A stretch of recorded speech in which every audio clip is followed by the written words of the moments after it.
नमस्कार, जय हिंद, वंदे मातरम। स्वागत है आप सभी का बिहार के सबसे बड़े न्यूज चैनल में। तो चलिए दोस्तों, नजर डालते हैं बिहार के मुख्य समाचार के साथ साथ बिहार राज्य की आज की बड़ी खबरों पर। आज बिहार के किसानों, गरीबों, मजदूरों, बेरोजगारों और माताओं बहनों के लिए बहुत बड़ी खुशखबरी सामने आ रही है। बिहार के अंदर से भ्रष्टाचार, गरीबी, भुखमरी, बिजली पानी की किल्लत, ये सब मिटाने के लिए नीतीश सरकार एक बड़ा कदम उठाने जा रही है। इस बार पीएम किसान सम्मान निधि की किस्त कब जारी होगी, यह भी बताएंगे। साथ ही बिहार के अंदर आज से तकरीबन 15 से 20 नए नियम लागू हो रहे हैं। साथ ही पेट्रोल, डीजल, सोना और चांदी के ताजा भाव क्या हैं, इसकी जानकारी भी आपको देंगे। आज के मौसम समाचार पर भी चर्चा करेंगे। साथ ही बिहार की आज की तमाम बड़ी घोषणाओं और बड़ी खबरों के बारे में विस्तार से जानेंगे। अगर आप बिहार के रहने वाले हैं तो हमारे इस चैनल को सब्सक्राइब जरूर कीजिए, ताकि आपको बिहार की तमाम बड़ी खबरें सबसे पहले देखने को मिले।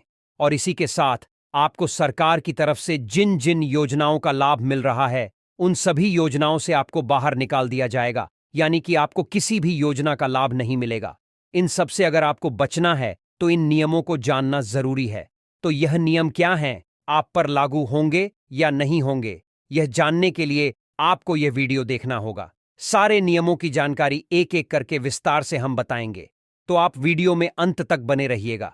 आपके फायदे की सारी खबरें आपको विस्तार पूर्वक जानने को मिलने वाली हैं। तो चलिए आपको आज की महत्वपूर्ण और बड़ी खबरों एक एक करके बता देते। बिहार में ऊर्जा क्षेत्र को मजबूत करने की बड़ी तैयारी। 2026 से 2031 के बीच बिजली उत्पादन, ट्रांसमिशन और वितरण में करीब 78,000 करोड़ रुपए का निवेश किया जाएगा। सुपौल की 68 वर्षीय कुमकुम सिंह बनी आत्मनिर्भरता की मिसाल। मशरूम की खेती कर पेश की प्रेरणादायक कहानी। स्वतंत्रता सेनानी की पौत्री कुमकुम सिंह ने घर के पीछे बटन और ओनेस्टर मशरूम की खेती शुरू की। उनकी मेहनत अब पूरे क्षेत्र में प्रेरणा बन रही है। लोकसभा की कार्यवाही में सोमवार को बड़ा सियासी घटनाक्रम संभव। ओम बिरला के खिलाफ विपक्ष अविश्वास प्रस्ताव लाने की तैयारी में इंडियन नेशनल कांग्रेस के 3 सांसदों ने प्रस्ताव पेश किया, जिसमें स्पीकर पर पक्षपातपूर्ण रवैया और विपक्ष को बोलने का पर्याप्त मौका नहीं देने का आरोप लगाया गया है। इस मुद्दे पर 9 मार्च को चर्चा होने की संभावना है। पटना में घरेलू रसोई गैस फिर हुई महंगी। इंडियन ऑयल कॉरपोरेशन के अनुसार 14.2 किलोग्राम का एलपीजी सिलेंडर 60 रुपये महंगा हो गया है। नई कीमत के बाद अब यह सिलेंडर 1111 रुपये में मिलेगा, जिससे आम उपभोक्ताओं के रसोई बजट पर असर पड़ने की संभावना है। मुशहरी ब्लॉक मुजफ्फरपुर में डिफेंस जमीन से अतिक्रमण हटाने की कार्रवाई शुरू। अंचलाधिकारी ने 5 सदस्यीय कमेटी बनाई, जो जमीन की पहचान कर अतिक्रमण हटाएगी। बिहार रेवेन्यू डिपार्टमेंट के निर्देश पर अवैध जमाबंदी रद्द कर पिलर लगाए जाएंगे और सेना से जमीन का पूरा ब्यौरा मांगा गया है। बिहार सरकार का शिक्षकों के लिए बड़ा फैसला। अब सरकारी, संस्कृत और मदरसा विद्यालयों के शिक्षकों को हर महीने की पहली तारीख को वेतन देना अनिवार्य होगा। करीब 5,97,000 शिक्षकों को इसका लाभ मिलेगा। वेतन में देरी होने पर जिम्मेदार अधिकारियों पर कार्रवाई की चेतावनी भी दी गई है। बिहार में 1.5 करोड़ राशन कार्ड धारकों ने अब तक नहीं कराई ई-केवाईसी। सरकार ने अंतिम तारीख बढ़ाकर 31 मार्च 2026 कर दी है। तय समय तक ई-केवाईसी नहीं कराने पर राशन मिलना बंद हो सकता है। सीएम नीतीश के इस्तीफे की चर्चा के बीच राबड़ी देवी का बड़ा बयान। कहा, सीएम नीतीश को इस्तीफा नहीं देना चाहिए, भाजपा उन्हें भगा रही है। पूर्णिया में महिला बकरी पालकों की अनोखी पहल। राजमार्ग पर शुरू हुआ दीदी का ढाबा, जहां स्वच्छ वातावरण में देसी मसालों और शुद्ध तेल से बना बिहारी स्टाइल मटन परोसा जाएगा। महिला सशक्तिकरण की दिशा में इस पहल को अहम कदम माना जा रहा है। मिड डे मील योजना में गड़बड़ी का मामला उजागर। जांच में प्रधानाध्यापक द्वारा फर्जी उपस्थिति दर्ज कर अतिरिक्त राशि निकालने का खुलासा। डिस्ट्रिक्ट एजुकेशन ऑफिस बिहार ने 1,21,962 रुपये का आर्थिक दंड लगाया। 7 दिनों में राशि जमा नहीं करने पर वेतन से वसूली की जाएगी। बिहार में बिजली व्यवस्था को आधुनिक और मजबूत बनाने का लक्ष्य। एनर्जी डिपार्टमेंट ने तैयार किया रोड मैप। बयान में कहा गया कि भाजपा अकेले राज करना चाहती है, लेकिन बिहार में यह सपना पूरा होना आसान नहीं। जिस दिन नीतीश कुमार जाग गए, उसी दिन सबको पता लग जाएगा। भागलपुर से दिल्ली के बीच चलने वाली ऐतिहासिक विक्रमशिला एक्सप्रेस ने पूरे किए 50 साल। इस खास मौके पर स्टेशन पर लोको पायलट और सहायक पायलट का पुष्प वर्षा और माला पहनाकर सम्मान किया गया। वहीं यात्रियों के बीच जलेबी बांटकर खुशी मनाई गई। 1977 में शुरू हुई यह ट्रेन 1998 से भागलपुर से दिल्ली के बीच नियमित रूप से चल रही है। निशांत कुमार की राजनीति में एंट्री की चर्चा तेज। जो नीतीश कुमार के बेटे हैं, 8 मार्च को जनता दल यूनाइटेड ज्वाइन करेंगे। इससे पहले संजय झा के आवास पर करीब 24 विधायकों के साथ अहम बैठक हुई। बैठक में श्रवण कुमार समेत कई वरिष्ठ नेता और युवा विधायक भी मौजूद रहे। बिहार में प्रधानमंत्री आवास योजना ग्रामीण को मिली रफ्तार। बेघर परिवारों को पक्के घर देने की प्रक्रिया तेज। वित्तीय वर्ष 2024 से 2026 के बीच राज्य में 12 लाख से ज्यादा आवास स्वीकृत किए गए। सरकार का लक्ष्य है कि हर जरूरतमंद परिवार को जल्द अपना घर मिल सके। बिहार की अर्थव्यवस्था में महिलाओं की भागीदारी लगातार बढ़ रही है। सकल राज्य घरेलू उत्पाद यानी जीएसडीपी में योगदान बढ़कर 2026 से 27 तक 4.89% तक पहुंचने का अनुमान। महिला सशक्तिकरण के लिए बजट बढ़कर 63,964 करोड़ रुपए हो गया है। उप मुख्यमंत्री विजय कुमार सिन्हा का सख्त संदेश। अवैध होर्डिंग और बैनर लगाने वालों पर होगी कड़ी कार्रवाई। राजस्व हानि पहुंचाने वालों के साथ आर्थिक अपराधियों जैसा व्यवहार करने की चेतावनी।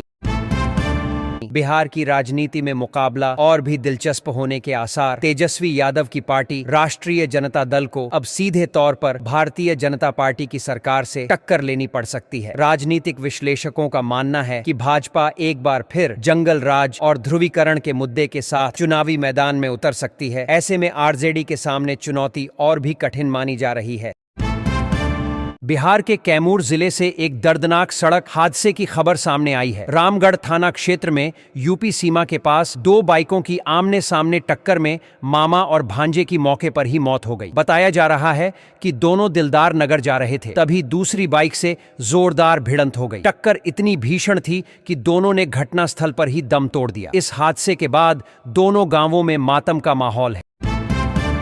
बिहार में बालू घाटों की नीलामी को लेकर बड़ा अपडेट सामने आया है। राज्य के कुल 463 चिन्हित बालू घाटों में से अब तक 303 घाटों की नीलामी पूरी हो चुकी है, लेकिन इनमें से केवल 168 घाट ही फिलहाल संचालित हो रहे हैं। बिहार माइंस एंड जियोलॉजी विभाग ने बाकी बचे अनिलामित घाटों की प्रक्रिया को जल्द से जल्द पूरा करने का निर्देश दिया है।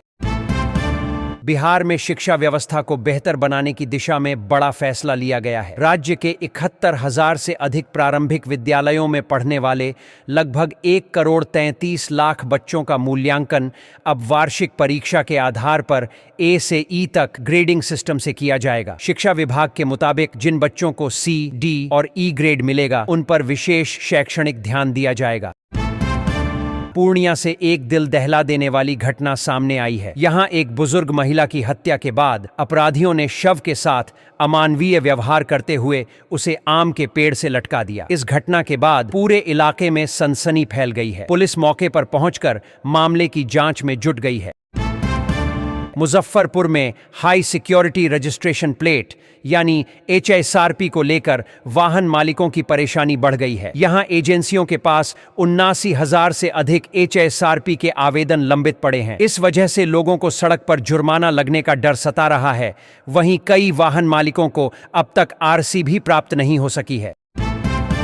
मुजफ्फरपुर समेत समस्तीपुर, वैशाली, दरभंगा, मधुबनी, सीतामढ़ी और शिवहर जिलों में मौसम का मिजाज बदल सकता है। मौसम विभाग के अनुसार इन इलाकों में हल्की बारिश या बूंदाबांदी की संभावना जताई गई है। डॉक्टर राजेंद्र प्रसाद केंद्रीय कृषि विश्वविद्यालय पूसा के मौसम वैज्ञानिकों के मुताबिक आज अधिकतम तापमान लगभग 33 डिग्री सेल्सियस तक पहुंच सकता है।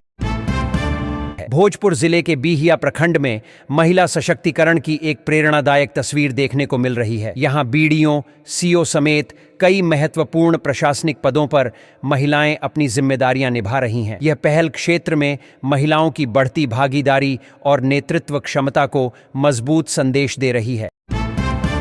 बिहार में सड़क निर्माण को लेकर भी बड़ी खबर सामने आई है। रामनगर से रोजरा तक 2 लेन पक्के शोल्डर वाली सड़क का निर्माण कार्य तेजी से चल रहा है और इसे 2026 तक पूरा करने का लक्ष्य रखा गया है। बिहार रोड कंस्ट्रक्शन विभाग के अनुसार यह सड़क उत्तर और दक्षिण बिहार के बीच आवागमन को और अधिक सुगम बनाएगी। राजस्व कर्मियों की हड़ताल के बीच सरकार ने सख्त कार्रवाई की है। प्रभार नहीं लेने वाले 3 दर्जन से अधिक राजस्व कर्मियों के वेतन पर रोक लगा दी गई है। दाखिल खारिज और परिमार्जन के कार्य प्रभावित होने के बाद यह फैसला लिया गया है। साथ ही 896 लंबित मामलों का जल्द निपटारा करने का निर्देश भी दिया गया है। Board of control for cricket in India के महिला अंडर 23 टूर्नामेंट में बिहार ने शानदार प्रदर्शन करते हुए जम्मू और कश्मीर को 119 रनों से हरा दिया। जयपुर में खेले गए इस मुकाबले में बिहार ने पहले बल्लेबाजी करते हुए 314 रन बनाए। टीम की ओर से अक्षरा गुप्ता ने 75 और यशिता सिंह ने 91 रनों की शानदार पारी खेली। मुख्यमंत्री नीतीश कुमार ने अथमल गोला में निर्माणाधीन बख्तियारपुर ताजपुर पुल परियोजना का निरीक्षण किया। इस दौरान उन्होंने इंजीनियरिंग कॉलेज के पास बन रहे रेल ओवर ब्रिज और श्री गणेश हाई स्कूल अथमल गोला के नए भवन का भी जायजा लिया। मुख्यमंत्री ने अधिकारियों को सभी परियोजनाओं को जल्द पूरा करने के निर्देश दिए। विधायकों के आवास परिसर को ग्रीन हब के रूप में विकसित करने की योजना तैयार की जा रही है। इस योजना के तहत परिसर में अधिक से अधिक पेड़ पौधे, वर्टिकल गार्डन, अस्पताल, जिम समेत कई आधुनिक सुविधाएं विकसित की जाएंगी। वन, पर्यावरण एवं जलवायु परिवर्तन विभाग को इस संबंध में आदेश जारी कर दिया गया है। इंडियन रेलवे ने भ्रष्टाचार पर लगाम कसने के लिए बड़ा फैसला लिया है। अब टीटीई, बुकिंग क्लर्क और सुपरवाइजर समेत ग्रुप सी के सभी कर्मचारियों को अपनी और अपने परिवार की अचल संपत्ति का पूरा विवरण देना अनिवार्य होगा। इस आदेश के बाद रेलवे महकमे में हलचल तेज हो गई है। एक निरीक्षण के दौरान मरीजों ने मेडिकल प्रमाण पत्र बनवाने के लिए 400 से 500 रुपए तक लिए जाने की शिकायत की। मामला सामने आने के बाद स्थानीय विधायक ने इसे गंभीरता से लेते हुए डॉक्टर सुधीर कुमार और सिविल सर्जन से इसकी शिकायत की है। उन्होंने जांच के बाद सख्त कार्रवाई का आश्वासन दिया है। पूर्णिया के सांसद पप्पू यादव ने बिहार की राजनीति को लेकर बड़ा दावा किया है। उन्होंने कहा है कि राज्य में राष्ट्रपति शासन लगाए जाने की संभावना बन सकती है। साथ ही सीमांचल और पश्चिम बंगाल के कुछ जिलों को मिलाकर एक नया केंद्र शासित प्रदेश बनाए जाने की चर्चा भी उन्होंने की। गया में नए चिड़ियाघर के निर्माण की तैयारी तेज कर दी गई है। केंद्रीय चिड़ियाघर प्राधिकरण से अनुमति मिलते ही निर्माण कार्य शुरू कर दिया जाएगा। अधिकारी अनंत किशोर के अनुसार बिहार सरकार ने इस परियोजना को सैद्धांतिक मंजूरी दे दी है।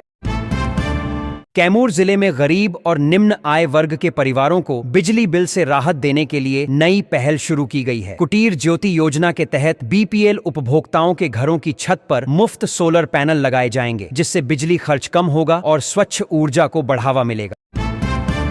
जेडीयू में औपचारिक रूप से शामिल होने से पहले ही मुख्यमंत्री नीतीश कुमार के बेटे निशांत कुमार सक्रिय नजर आने लगे हैं। उन्होंने पार्टी के कई विधायकों के साथ संजय झा के आवास पर बैठक की। वहीं पटना में जेडीयू कार्यालय के बाहर पोस्टर लगाकर निशांत कुमार को बधाई भी दी गई है।